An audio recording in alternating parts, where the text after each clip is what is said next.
Just ఇప్పుడే junior NTR నటించిన dragon movie teaser చూడడం జరిగింది.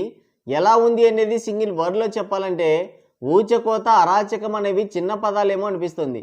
ఎక్స్పెక్టేషన్స్లో కానీ ఎలివేషన్స్లో కానీ screen presence, dialogues, world building, taking, making అన్నింటిలో ది బెస్ట్ అనిపిస్తుంది చాలా కాలం తర్వాత. సింహాద్రి సినిమా తర్వాత మళ్ళీ ఆ రేంజ్ సినిమా పడలేదు ఎన్టీఆర్కి. ఇన్ని రోజుల తర్వాత ఎన్టీఆర్ స్టార్డమ్కి ఆయన మాస్ ఇమేజ్కి తగ్గ సినిమా అనిపిస్తుంది డ్రాగన్. అలాగని అన్ని పాజిటివ్సే ఉన్నాయంటే లేదు, నెగిటివ్స్ కూడా ఉన్నాయి. మొత్తం చెప్పుకుందాం. కీడెంచి మేలెంచమన్నారు పెద్దలు. మనం ఎవడి మాట విన్నాం కాబట్టి ముందు మేలెంచి కీడెంచుదాం. Number 1, glimpse duration. 4 నిమిషాల 29 సెకండ్ల గ్లిమ్స్ రిలీజ్ చేశారు. ట్రైలర్ కూడా ఇంత పొడవు ఉండదేమో. ఈ మొత్తం టైంలో ఎక్కడా బోరు కొట్టకుండా చాలా ఇంట్రెస్టింగ్గా స్టోరీ నెరేట్ చేశారు. స్టోరీ ఏంటంటే వ్యాపారం, పత్తి, మిరియాల కోసం వచ్చిన బ్రిటిషర్లు 200 సంవత్సరాలు ఇక్కడే ఉండిపోవడానికి గల కారణం హెరాయిన్ అనే మొక్క. అది ఆఫ్ఘనిస్తాన్ గోల్డెన్ ట్రయాంగిల్లో ఎక్కువగా పెరుగుతుంది.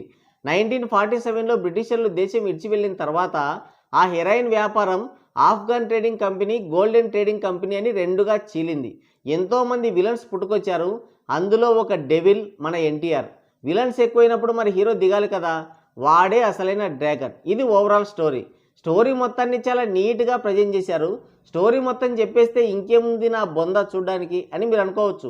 మనం చూడాల్సింది స్టోరీ కాదు, విధ్వంసం. డెవిల్ అండ్ డ్రాగన్ చేసే విధ్వంసం. పండోల్చి చేతిలో పెట్టినట్టు చాలా సింపుల్గా స్టోరీ చెప్పేశారు, చాలా ఇంట్రెస్టింగ్ నెరేషన్తో. అది కూడా. Number 2, NTR looks and dialogue delivery. Character కోసం ఎన్టీఆర్ పేషెంట్లా అయిపోయాడు.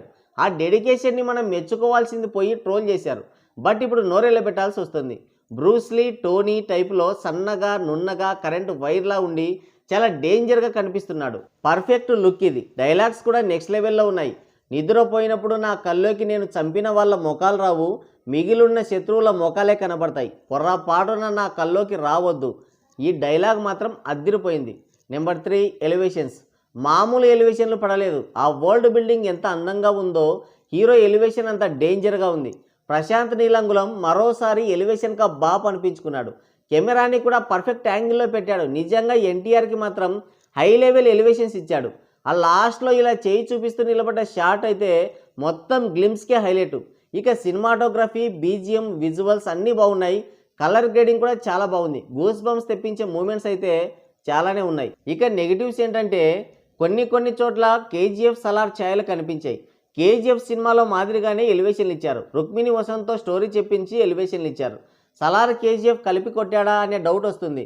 దీని మీద సినిమాని ట్రోల్ చేస్తారు ఇప్పుడు. కానీ ప్రశాంత్ నీలంగులం ఆ అవకాశం ఇవ్వడు అనిపిస్తుంది. తర్వాత బీజిఎం, అదే రొడ్డకొట్టుడు బీజిఎం. సలార్ కేజీఎఫ్కి కొట్టిన బీజిఎమే మళ్ళీ వినిపిస్తుంది.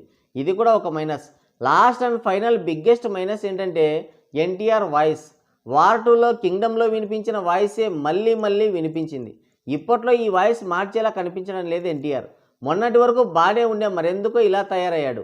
ఆ డైలాగ్ నార్మల్గా కూడా చెప్పొచ్చు. I think audience wants that అతి అనుకుంటా.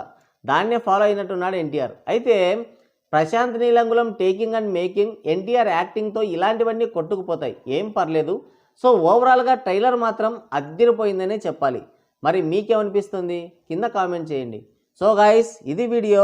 మరోసారి మరో ఇంట్రెస్టింగ్ వీడియోతో మళ్ళీ కలుద్దాం. Thank you, take care, bye bye.